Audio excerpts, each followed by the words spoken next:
പുതിയ നിയമം നാം വായിക്കുമ്പോൾ യേശുക്രിസ്തു അവസാന തുള്ളി രക്തം പോലും നമുക്ക് വേണ്ടി ചൊരിഞ്ഞു എന്ന് കാണുന്നു. ആണിപ്പഴുതൽ കൂടെ, മുൾക്കിരീടം അറിഞ്ഞതിൽ കൂടെ, അടി കിട്ടിയതിൽ കൂടെ സകല രക്തവും വാർന്നു പോയിരുന്നു.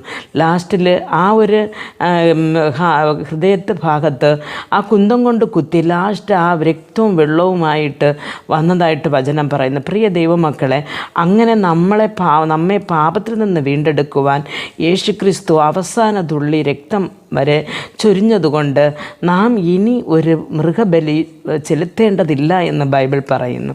അപ്പോൾ ആ ഒരു യേശുക്രിസ്തുവിൻ്റെ രക്തത്തിൽ വിശ്വസിക്കുന്ന, അല്ലെങ്കിൽ നമ്മുടെ പാപത്തിന് വേണ്ടി പരിഹാരമായി അത് യേശുക്രിസ്തുവിൻ്റെ രക്തമാണ് എന്ന് നാം വിശ്വസിക്കുമ്പോൾ ആ ഒരു രക്ഷ നാം അനുഭവിച്ച് കഴിയുന്നു. പിന്നെ നമ്മൾ പാപം ചെയ്യാതെ ദൈവസന്നിധിയിൽ ജീവിക്കുമ്പോൾ ദൈവരാജ്യത്തിൽ പോയി ചേരുവാനും സാധിക്കും. അങ്ങനെ ഓരോരുത്തർക്കും ആ രക്തത്തിൻ്റെ വില